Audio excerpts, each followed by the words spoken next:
En casa de Herrero. Es radio.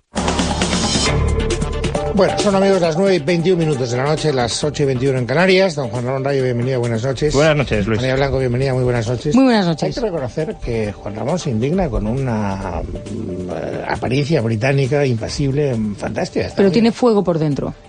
Sí, vamos, lo deduzco por lo que escribe, más que por otra cosa, porque ya digo que tiene una apariencia ciertamente flemática. Es que no hace en vez de falta ser de Castellón, claro, debería ser de Oxford. Tú fíjate que se hace mucho más daño con una aguja hipodérmica que a veces que con un hacha.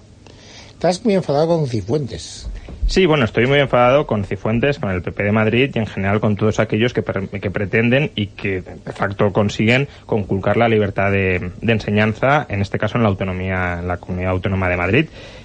Básicamente porque Cristina Cifuentes está preparando, ya lo ha publicado, un anteproyecto de ley de reforma universitaria, donde se va a cargar ya definitivamente, no es que fuera un derecho muy respetado, pero lo poco que se respetaba se lo va a terminar de cargar la señora Cristina Cifuentes, el derecho fundamental, recogido incluso en la Constitución española, esta que tanto dicen respetar y adorar desde el Partido Popular, el derecho de apertura de centros de enseñanza, en este caso el derecho de creación de centros de enseñanza superior. La ley que está preparando Cristina Cifuentes es una ley absolutamente liberticida que primero deja en manos del Parlamento la autorización de que una universidad inicie actividades. Es decir, para crear una universidad en Madrid ya hacía falta, pero la señora Cristina Cifuentes lo consolida y por otros motivos lo agrava, hace falta una ley autonómica. Hace falta que el Parlamento se reúna y diga, autorizamos a esta nueva universidad a iniciar actividades. ¿Pero eso es nuevo o ya existía? Eso ya existe, pero Cristina... Si existe, no podemos juzgar... No. Bueno, podemos juzgar que no lo elimine, es decir, que no flexibilice este punto cuando ella se comprometió a hacer una ley que facilitara la apertura de centros, no que la restringiera. Y esto, fijémonos que es un juicio totalmente político. Es decir, Podemos en el Parlamento, en la Asamblea de Madrid, puede decir, yo estoy ideológicamente en contra, como lo está, de que se abran nuevas universidades privadas, voto en contra, me da igual cualquier otra consideración, yo voto en contra, y si tiene mayoría puede censurar la apertura de nuevas universidades.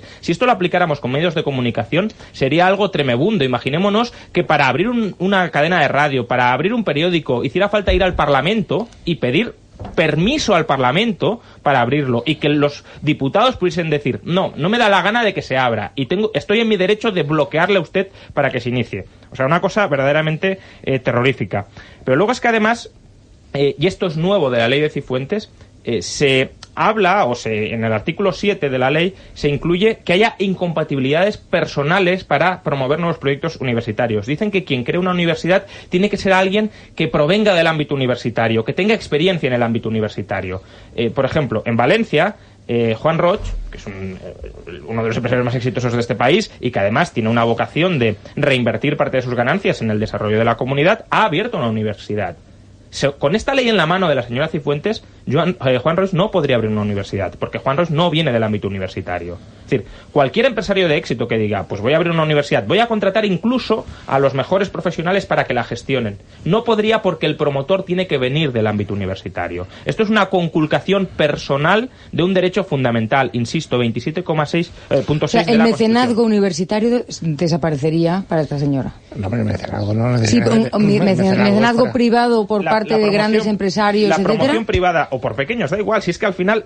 gente, no necesariamente empresarios, o sea, es que puede cualquiera que no provenga del ámbito universitario. El grado de endogamia que busca esta ley, es decir, si tú no estás viciado por todos los sesgos de la actual organización universitaria, no puedes crear una universidad. Es decir, imaginémonos... Bill Gates para esta señora no sería. Imaginémonos Bill Gates, Jeff Bezos, Elon Musk, Peter Thiel, gente que tiene ideas disruptivas, innovadoras, que puede querer crear la universidad del futuro, aquí no tiene derecho a hacerlo. Ya no porque la comunidad se lo vaya a autorizar o no, sino porque el artículo 7 dice que ha de provenir del ámbito universitario. Y pensemos el grado también de arbitrariedad que permite este articulado, porque cuando una persona tiene experiencia universitaria o no, según juzgue el burócrata o el político, puede decir, usted no la tiene, usted no puede crear. Yo, apelando a este artículo sectario, le restringo a usted la creación de centros universitarios.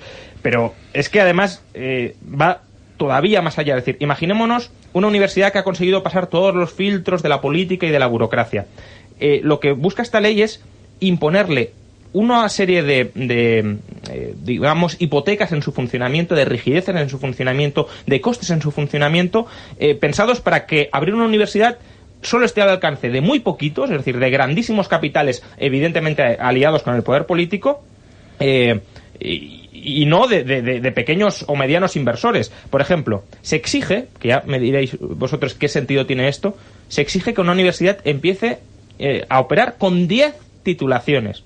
Porque no podemos crear una universidad que ofrezca dos grados. Es decir, una universidad... Los mejores grados del universo, pero dos. Efectivamente. Es decir, especialización universitaria. Porque esto sería como decir, no, mire, si usted quiere abrir una academia de inglés, tiene que ofrecer inglés, francés, alemán, chino, árabe, ruso, coreano. ¿Pero qué disparate es este? Si usted ofrece una buena carrera de Derecho, de Administración de Empresas, de Informática, pues especialícese en eso. En Estados Unidos, los famosos college estadounidenses son universidades pequeñitas que se especializan en dar carreras concretas, no en darlo todo. Estamos siempre criticando que en España hay muchas universidades que dan de todo cuando deberían especializarse, y esta señora todavía pide más amplitud de títulos universitarios. Y además hay un punto. Ante lo que está diciendo Juan Ramón, cuando tú hablas con gente de la administración, con gente que está en el entorno de la gestión educativa, en concreto, te dicen, es que ya hay muchísimas universidades, ¿para qué queremos más? Entonces dices, ya, hay muchísimas, muchas muy ineficientes, muchas sobredimensionadas, muchas en pérdidas, muchas que no entregan sus cuentas cuando se lo pide el Tribunal de Cuentas, como la Complutense, por ejemplo, y muchas ineficientes que no se cierran. O sea, todas esas que se deberían cerrar, no se cierran. Con lo cual, es verdad que cuando una persona que va por la calle le planteas, ¿usted querría que se abrieran más universidades? Cuando le dicen, miren, es que ya existen muchas, el argumento parece que es lógico, pero no lo es. Porque hay muchas porque no se cierran, claro, se cierran las que no funcionan. Entonces, de lo que se trata es de que no hay que pensar en quién gobierna, no hay que pensar en el gestor. Yo estoy esperando que me hablen de los estudiantes, estoy esperando desde la Administración de Educación que hablen y que expliquen cómo de beneficioso es para un estudiante que las universidades pasen todos esos filtros. ¿A quién beneficia, a qué tipo de universitario beneficia este sistema? A la burocracia establecida e ineficiente. Exactamente. Porque efectivamente puede haber muchas, pero las que hay pueden no ser las que deberían existir. Porque de hecho... Pero no mezcléis las privadas y las públicas, por favor, porque eso nos mete en otro... Nadie ha hablado privado-público. Yo no he hablado de privado-público. Vas a la Complutense. Incluso... No, vamos a ver, porque es en la que yo he estudiado y está hiperdimensionada. Incluso aunque sean solo privadas, me da igual, es decir... puede haber las también hay privadas ineficientes. Las privadas inadecuadas. Es decir, la ley exige además que las nuevas ofertas, es decir, las nuevas universidades que oferten nuevos títulos, sean títulos distintos a los que actualmente se están ofreciendo por el sistema educativo madrileño. Como diciendo, bueno, si ya tenemos cubierto el grado de Derecho por estas universidades, no queremos que vengan nuevas universidades a ofrecer el grado de Derecho. De nuevo, esto sería como decir, como ya hay muchas academias de inglés, impedimos que se abra otra nueva y mejor. Pero lo que hay por detrás de eso es, no sea que lo ofrezcas mejor que yo. Exacto. ¿No? Es decir, no sea que reveles las vergüenzas organizativas de lo que hay. Y no sea que la gente quiera escoger otras cosas y a mí me dejen vendido. Pero más costes que se imponen a la universidad.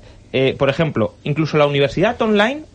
Todas las universidades, pero incluso la online, que esto ya es especialmente ridículo, se les obliga a tener instalaciones deportivas.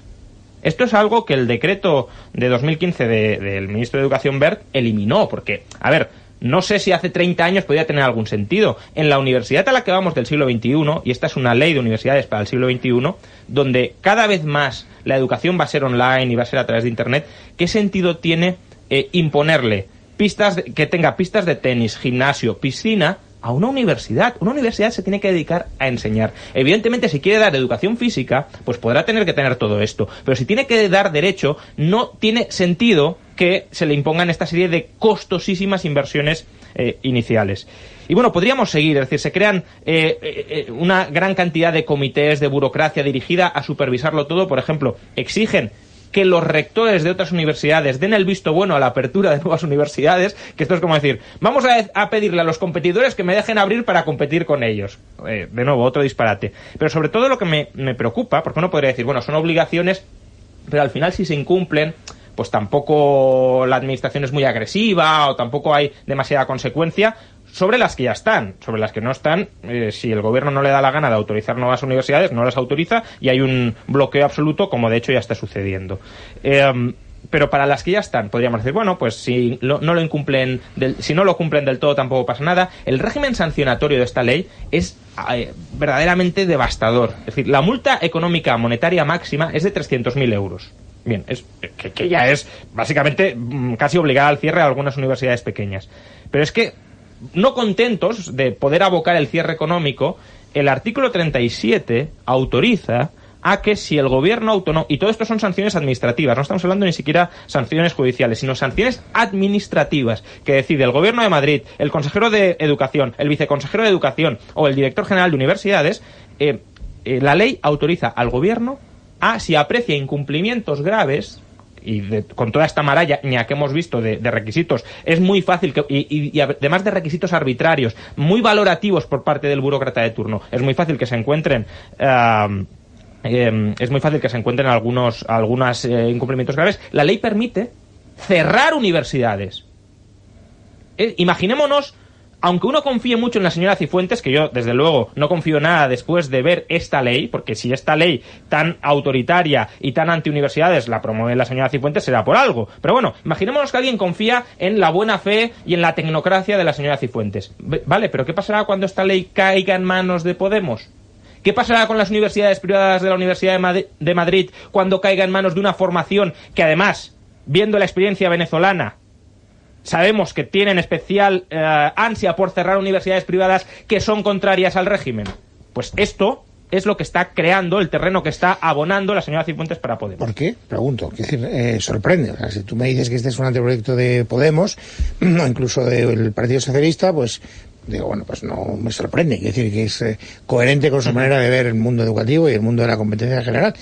Pero tiene que haber alguna razón que a mí se me escape para que sea Cifuentes la que lo promueve. Bueno, Cifuentes yo creo que no es una persona que tenga principios ideológicos, es decir, ella lo que quiere es, bueno, más o menos gobernar según se entienda bien, es decir, que quede una gestión apañada de cara al ciudadano, sin principios por detrás, y que esa buena gestión, esa gestión técnica, le permita ir subiendo puestos en el partido y en el escalafón de poder. Entonces, hay un grupo de presión muy importante en cualquier comunidad autónoma, también en la Comunidad Autónoma de Madrid, que son las universidades.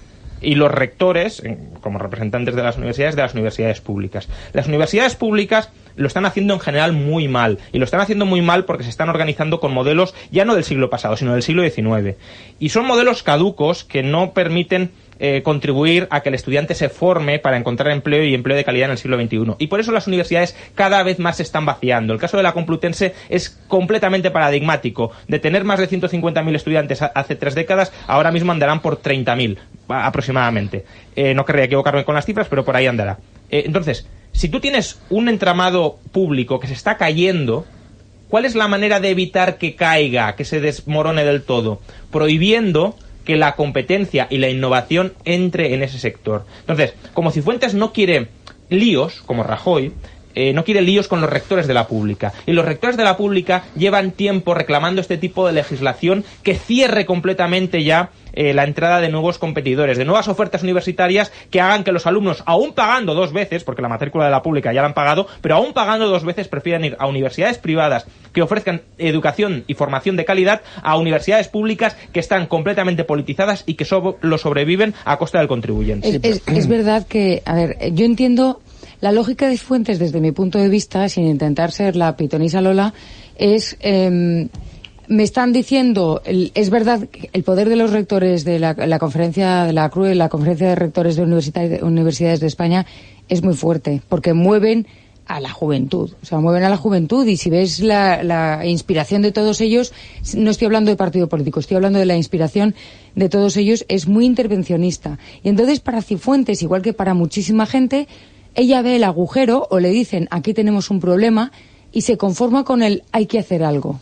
Hay que hacer lo que sea, y lo que sea es lo que le dicen que haga, y lo que ella lo reviste de cierta lógica, de por fin vamos a tomar cartas en el asunto, como si nunca se hubiera hecho nada. Se ha hecho millones de veces, o sea, se ha intentado mejorar, reformar, pero se está intentando tapar con chicle pues el agujero del Titanic. Y el problema es que, como estaba diciendo Juan Ramón, a mí me encantaría que las universidades públicas fueran las mejores de la galaxia, pero no me parece bien que para tapar el agujero del Titanic con un chicle, además asfixien a la iniciativa privada, sobre todo cuando los alumnos efectivamente están pagando por dos. Y no solamente eso, fíjate que yo doy clases en una universidad privada. Yo estaría encantada de que se abriera el espectro universitario a otras universidades privadas más y que compitamos todas y que nos llevemos todas a los mejores alumnos, porque el objetivo son los alumnos, no la gestión. Y luego hay otro elemento que explica por qué esta ley, y es el consejero de Educación. Es decir, la señora Cifuentes se ha querido rodear de un equipo técnico, tecnocrático. Entonces, el consejero de Educación, Rafael Van Grieken, ¿de dónde viene este señor? Este señor viene de la ANECA. La ANECA es el ejemplo, era el exdirector de la ANECA, el ejemplo máximo. La ANECA es la agencia de acreditación de titulaciones universitarias y también del profesorado universitario. Es decir, cualquier universidad que quiera aprobar un grado tiene que pasar por las manos de la ANECA, que es una burocracia que te examinan cualquier detalle y que te obligan a confeccionar las carreras como ellos te dicen que tienes que confeccionarlas. Y cualquier profesor que quiera dar clase en la universidad se tiene que acreditar por estos señores. Entonces, es el ejemplo absoluto de burocracia máxima que mediocriza la Universidad Española. De hecho, Ciudadanos, que es un partido socialdemócrata al uso, tildó la ANECA de burocracia stalinista que había que cerrar. Y Ciudadanos ha propuesto cerrar o al menos vaciar enormemente las competencias de la ANECA. Pues bien, este señor, Rafael Van Grieken, viene de la ANECA, viene de dirigir la ANECA. Entonces tiene una mentalidad absolutamente funcionarial, absolutamente burocratizadora de cómo debe ser la universidad. No tiene una mentalidad innovadora, empresarial, de cambio de la universidad, sino de consolidar los intereses creados y los poderes fácticos en la universidad. Entonces, Cifuentes imagino que tampoco habrá dado directrices de cómo exactamente tiene que ser la ley. Habrá delegado en este señor, y este señor, con todos los funcionarios que tiene por debajo, que también son funcionarios abiertamente antiuniversidad privada, han confeccionado un engendro legislativo que lo que pretende es erradicar la libertad educativa en Madrid. Bueno, estamos hablando de un anteproyecto, démosle la oportunidad a Cifuentes de que se entere de lo que están haciendo y que lo corrija. Yo preferiría dar de Cifuentes no espero nada, y del consejero de Educación mucho menos. Espero, y sí tengo cierta esperanza en este sentido, que Ciudadanos, que ha denunciado la burocracia universitaria, ha denunciado esta estalinista burocracia universitaria, que Cifuentes solo refuerza, que Ciudadanos vote en contra. Tengo dudas de que Ciudadanos lo pueda parar, porque imagino que Podemos estará encantado con esta ley y, llegado el caso, podría darle su voto favorable a la ley Cifuentes-Podemos. Pero en todo caso creo que Ciudadanos haría un ejercicio de honorabilidad, de honestidad intelectual muy importante ante sus votantes si se opusiera y votara en contra de esta ley. Es que sí que estaba enfadado, lo que te decía al principio, ¿eh? Sí, disimulaba el hombre, pero tenía ahí... Lleva varias y podérmicas ahora mismo en la mano. No creo que... Bueno, es que siempre estamos diciendo, la educación y la reforma de la educación es el futuro de este país. Es lo que le falta a este país para innovar más, para tener capital humano de buena calidad, para que vengan buenas empresas, para que puedan subir los salarios, para que el desempleo se reduzca, y nos encontramos con una reforma educativa que lo que pretende es cerrar todavía más la universidad, volver la universidad todavía más al siglo XIX y no mirar hacia el siglo XXI y a la innovación del siglo XXI, que debería ser también necesaria en el ámbito universitario. Tengo que decir, si puedo, una cosita nada más. Estoy segura que el consejero de Educación, que proviene de la ANECA, todo lo hace con la mejor intención, y estoy convencida que va a hablarle de tal manera a Cristina Cifuentes que ella va a dormir súper tranquila por las noches. Porque esto se llama colbertización, es decir, tiene una mentalidad burócrata y él cree que está haciéndolo lo mejor. Pero insisto, esto no beneficia en absoluto a los estudiantes universitarios, y mantiene secuestrado, es como una especie de piscina sin drenaje, y ahí se pudre la educación española. Es que, Luis, el capital humano. Ahora que María habla de colbertización, otro detalle de esta ley que ¿Te ha gustado el nombre? Que me he olvidado. Pero habláis en una jerga colbertización que entendéis vosotros. Quedáis muy bien, que listos somos, pero claro, los gilipollas... Todos mis alumnos saben lo que es. Colbertización pero yo no soy alumno tuyo. Deja que te diga, es el exceso burocrático que lleva a la propia caída del mismo Estado burocrático. Al cierre del mercado, el mercantilismo puro y duro y el nacionalismo económico encerrado en sí mismo. Bueno, esta ley, tanto que habla el PP de la unidad de mercado y de la necesidad de que no haya trabas entre autonomías, esta ley impide que universidades aprobadas por otras autonomías puedan operar en Madrid. De hecho, y esta es una de las mayores burradas que contiene la ley, que estoy seguro, o estoy casi seguro que esto sí lo van a eliminar, pero que ilustra hasta qué punto hemos llegado de dirigismo liberticida verdaderamente preocupante en esta ley. La ley impide que universidades extranjeras, aunque no quieran dar clase en Madrid, se anuncien en Madrid. si no lo autoriza el gobierno de la Comunidad de Madrid. Es decir, Harvard, Oxford, etcétera, no pueden hacer publicidad en Madrid para que sus alumnos vayan a estudiar a sus respectivas universidades. Esto, en un mundo donde además Internet es la puerta abierta a la publicidad, ¿qué sentido tiene, más allá que el celo absolutamente censor y autoritario que recorre todo el espíritu de esta ley? Bueno, déjame 15 segundos, que me he quedado con el corazón partido. Vamos de escolio en escolio, hasta el desastre final. Para resumir qué es, en palabras de un compañero mío de despacho, sorprendentemente, porque la persona que es, me definió el colbertismo universitario actual diciendo simplemente es que se han enamorado del proceso y se han olvidado de la finalidad. Y entonces nos encargamos de rellenar y rellenar el proceso y de hacerlo cada vez más elaborado y más sofisticado, y se nos olvida que está siendo completamente ineficiente y no sirve para nada. Pues, y ata también, tengo que decirlo, a los profesores, a una burocracia que nos asfixia. Pero es que está pensado justamente para eso, claro, para que no entre nadie más aquí y para que el pastel se lo repartan las burocracias absolutamente ineficientes que ya existen y que no se quieren reformar. No quieren líos, quieren consolidar el entramado ineficiente madrileño que existe ahora mismo. Ninguna universidad española, tampoco madrileña, entre las 200 mejores del mundo, y eso es lo que quieren salvar. No les importa mejorar la universidad, no les importa mejorar la educación, quieren salvar sus habichuelas electorales. Tiene razón Montoro, es una buena noticia el hecho de que haya dicho de una manera rotunda que no va a subir el IVA. Lo digo porque os quedan 3 minutos. Habéis consumido 23 minutos hablando de... Ojalá sean los últimos 23 porque la echen para atrás. El tema lo merece, pero bueno, tiene razón Montoro, hombre, yo siempre estoy en contra de subir cualquier impuesto. Yo también. Y por tanto, o sea que igual bienvenido. Bien. Lo que pasa es que el señor Montoro no puede hablar mucho porque es verdad que no ha subido más el IVA, aunque sí lo subió, es decir, no lo ha subido más de una vez, pero sí lo subió, y luego ha subido todos los otros impuestos varias veces, cuanto sea necesario para cuadrar el déficit. Bueno, como estáis tan obsesionados con la yo cruzo los dedos, con que siga manteniendo su palabra. Si todos estáis de acuerdo en que hace falta más ingresos, porque si no, no hay manera de cubrir el déficit, etcétera, y él dice que no va a subir el IVA, quiere decir que los tendrá que sacar de otra manera. Por lo tanto, la pregunta que yo implícitamente pretendía hacer es, ¿no sería mejor, puestos a subir algo, que subiera el IVA y que no tocara lo demás? Bueno, a ver, es verdad que subir los impuestos indirectos puede tener cierta razón de ser frente a otros impuestos directos, básicamente porque el impuesto indirecto se puede evitar. Si tú no gastas, no pagas impuestos. En cambio, el impuesto sobre la renta, la única forma de evitarlo es dejando de generar renta y, por tanto, dejando de generar riqueza. Pero vamos, en general yo creo que la idea de subir impuestos es bastante errónea y que habría que desterrarla del panorama. Una forma de subir ingresos sin subir impuestos, por ejemplo, es permitiendo actividad. Por ejemplo, quitando leyes como la de Cifuentes que impiden que nuevos centros universitarios generen actividad y generen riqueza en este país. Otra forma es recortar el gasto, que es lo que este ministro de Hacienda no quiere hacer. Y otra forma, por cierto, porque va de la mano de estas declaraciones, es cobrar las deudas.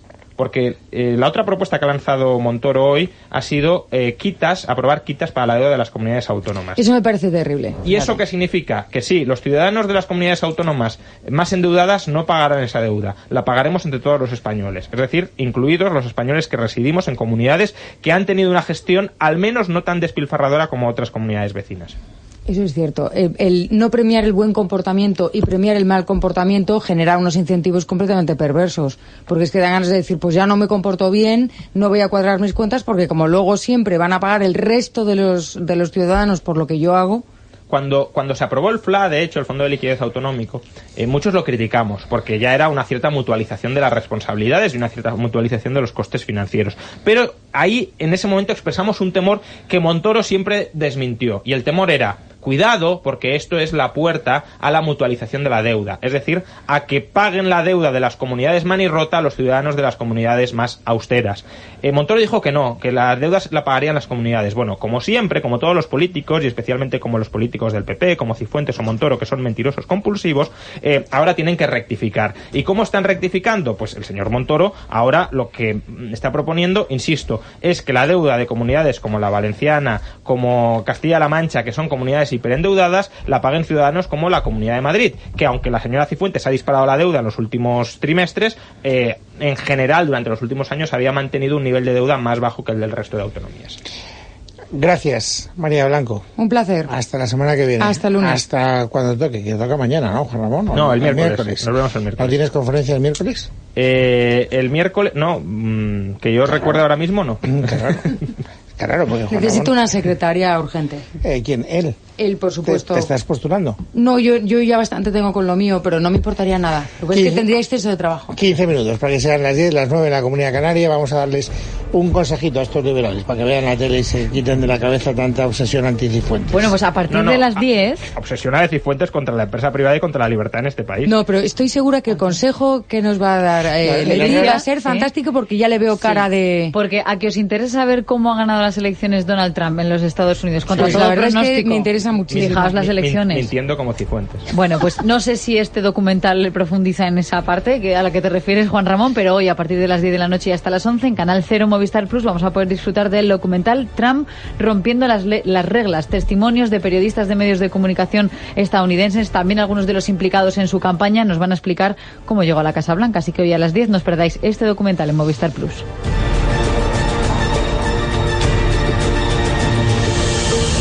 En casa de Herrero.